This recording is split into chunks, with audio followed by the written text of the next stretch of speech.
पुत्रदा एकादशी व्रत कथा। द्वापर युग के आरंभ में महिष्मति नाम की एक नगरी थी जिसमें महीजीत नाम का राजा राज्य करता था। लेकिन पुत्रहीन होने के कारण राजा को राज्य सुखदायक नहीं लगता था। उसका मानना था कि जिसके संतान न हो उसके लिए यह लोक और परलोक दोनों ही दुखदायक होते हैं। पुत्र सुख की प्राप्ति के लिए राजा ने अनेक उपाय किए, परंतु राजा को पुत्र की प्राप्ति नहीं हुई। वृद्धावस्था आती देखकर राजा ने प्रजा के प्रतिनिधियों को बुलाया और कहा, हे प्रजाजनों, मेरे खजाने में अन्याय से उपार्जन किया हुआ धन नहीं है। ना मैंने कभी देवताओं और ब्राह्मणों का धन छीना है। किसी दूसरे की धरोहर भी मैंने नहीं ली। प्रजा को पुत्र के समान पालता रहा। मैं अपराधियों को पुत्र तथा बांधवों की तरह दंड देता रहा। कभी किसी से घृणा नहीं की, सबको समान माना है। सज्जनों की सदा पूजा करता हूँ। इस प्रकार धर्मयुक्त राज्य करते हुए भी मेरे पुत्र नहीं हैं, सो मैं बहुत दुख पा रहा हूँ। इसका क्या कारण है? राजा महीजीत की इस बात को विचारने के लिए मंत्री तथा प्रजा के प्रतिनिधि वन को गए। वहाँ बड़े बड़े ऋषि मुनियों के दर्शन किए। राजा की उत्तम कामना की पूर्ति के लिए किसी श्रेष्ठ तपस्वी मुनि को देखते फिरते रहे। एक आश्रम में उन्होंने एक अत्यंत वयोवृद्ध धर्म के ज्ञाता, बड़े तपस्वी, परमात्मा में मन लगाए हुए, निराहार, जितेंद्रिय, जितात्मा, जीत क्रोध, सनातन धर्म के गुण तत्व को जानने वाले, समस्त शास्त्रों के ज्ञाता महात्मा लोमस मुनि को देखा, जिनका कल्प के व्यतीत होने पर एक रोम गिरता था। सबने जाकर ऋषि को प्रणाम किया। उन लोगों को देखकर मुनि ने पूछा कि आप लोग किस कारण से आए हैं? निसंदेह मैं आप लोगों का हित ही करूँगा।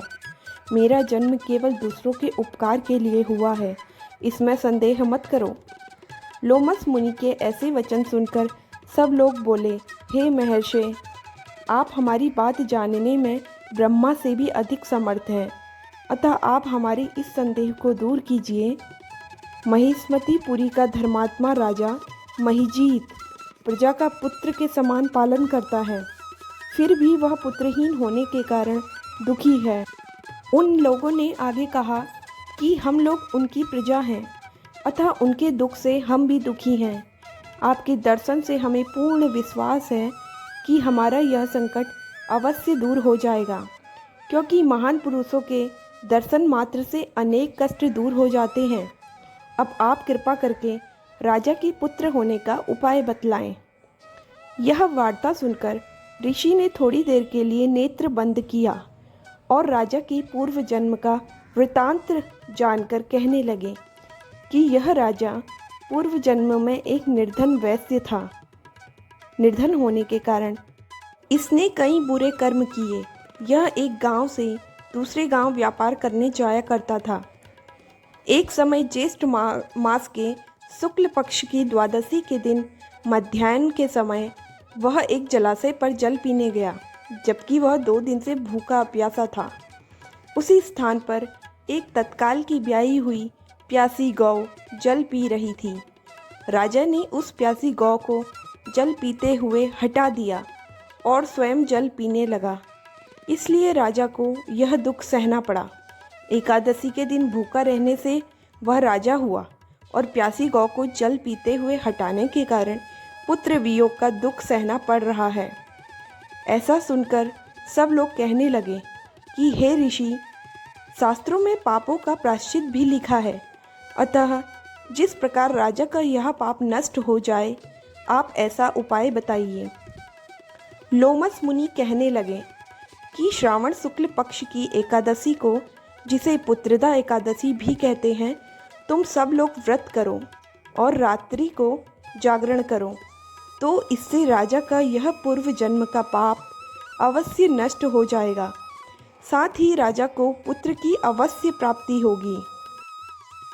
लोमस ऋषि के ऐसे वचन सुनकर मंत्रियों सहित सारी प्रजा नगर को वापस लौट आई और जब श्रावण शुक्ल एकादशी आई तो ऋषि की आज्ञानुसार सबने पुत्रदा एकादशी का व्रत और जागरण किया। इसके पश्चात द्वादशी के दिन इसके पुण्य का फल राजा को दिया गया। उस पुण्य के प्रभाव से रानी ने गर्भ धारण किया और प्रसव काल समाप्त होने पर उसके एक बड़ा तेजस्वी पुत्र उत्पन्न हुआ।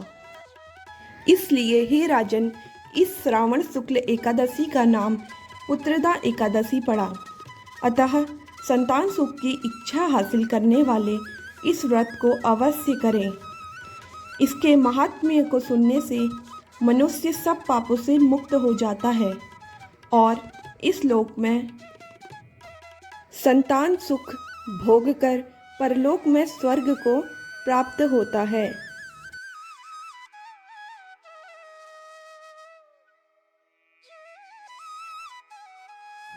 Thank you for watching.